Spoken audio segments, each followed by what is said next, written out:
Komatic. And this is Technicolour. And we're now known as Technimatic, and you're locked into D&BTV.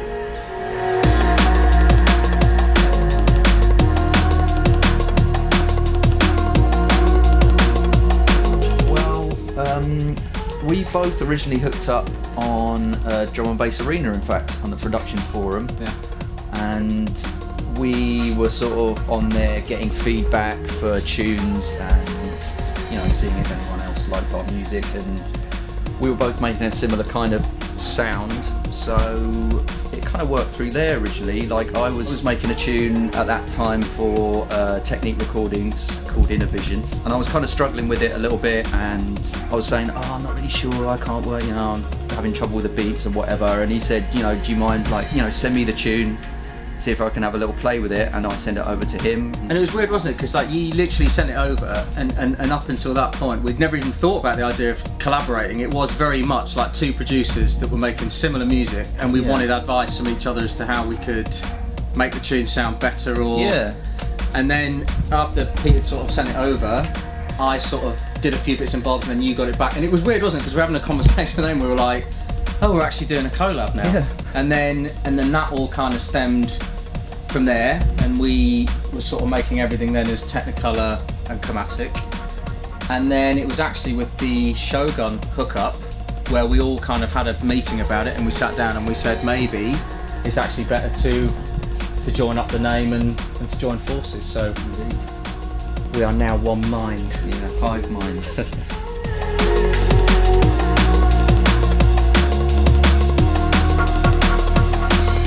When we first started sort of making music together, we never ever thought it would go in the direction that it's gone. And I remember we just made Changeling. We got it to Friction. I can't remember how we got it to him, but we managed to find a way to get it to him. And it was a while, wasn't it? It's a long while. A couple of months before we heard anything back. It was, and he kind of came back and said that he was really into it, and that was a massive shock for us straight away. And then obviously then kind of things led on from that, and all of a sudden we were kind of like, oh, we're in touch with Shogun now, and we're talking to Ed, and it was... Essentially, we make music to have fun, and it's never been anything more than that. You know, we both got full-time jobs, we both make music outside of that kind of sphere, and it's always just been something we enjoy doing. So the fact that we've actually managed to get, you know, kind of on a roll and built up a profile of sorts has been, it's been a surprise all the way, to be honest. It's a bit scary now, isn't it? Yeah. Because it's like, all of a sudden we're still having fun making the music. There is that little bit more pressure, because you kind of think people are now expecting a certain... But I think that's what we love about it, don't we? We just love the fact that we're now at that point where we're in the process of like writing an album, and it's exciting to actually be now getting our teeth into those projects. So yeah, it's great.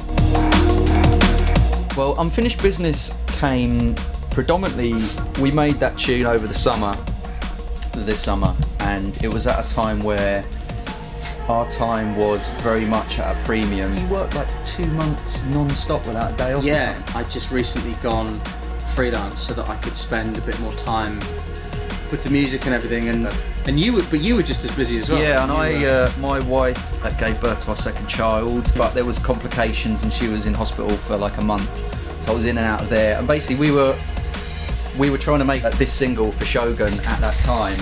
It felt like we had so much more to prove, you know, that's where kind of like the idea comes from. But we managed to get the tune done, we managed to get both of them done, also a track for Hospital, a track for Spearheads, and a remix for Rubik. Yeah, and it kind of felt like something new, so that's kind of where the name comes from. And then I suppose, to answer the question about what is the biggest unfinished business in our lives, got to relate to that summer, really, hasn't it? I mean, and I suppose the unfinished business is the fact that we're still in a transition between music being what we do all the time and still having full-time jobs. Yeah. So that's the biggest unfinished business that we're still sort of on the level of now. Yeah. She Knows It originally started out as a track, which is a little sketch that I'd done for my girlfriend, and we then turned it into, you sort of came on board with it, and then we managed to negotiate for the Shogun single. So it's called She Knows It because she knows how I feel about it. Oh, so beautiful.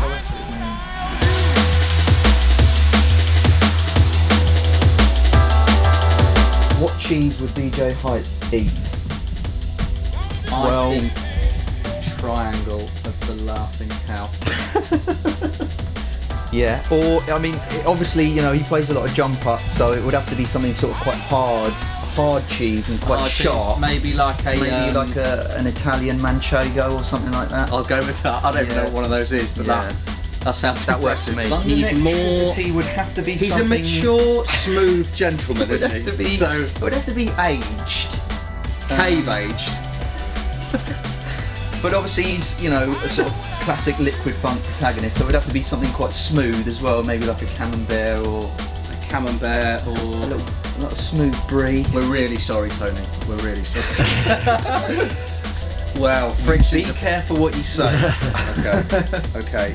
Friction is obviously these days. He's in charge of Radio 1. He's very much. He's across the board. It's across the board. So it's got to be a universal cheese, isn't it? Like a cheddar. A classic cheddar. I think just a classic farmhouse mature cheddar. Beautiful. Sweet. Joining the kind of crew has been a massive step up, and also it's both. I think we are massively excited and so proud that we've been kind of welcomed into that label, but it's great because you're suddenly standing there and you're going, hang on, we're now standing with like Icicle and Alex and Spectrasol and Prototypes and Dose. Ed and Dose and all of a sudden you're like, wow, we're suddenly part of this crew. We feel fantastic about it, and the weird thing is that the way our music's gone over the years, there was never kind of a direction in it. We just wrote what we wanted to write. Indeed. And we thought we'd see where it goes. And we never thought that the road would end up where it's ended up. No. And the more we made, the more our sound seemed to kind of fit with Shogun, really, you know, it is a perfect fit with the sort of musical side of SGN, and so we couldn't be happier where we are, and we really hope that we can just repay the trust they put in us with some good music. Absolutely.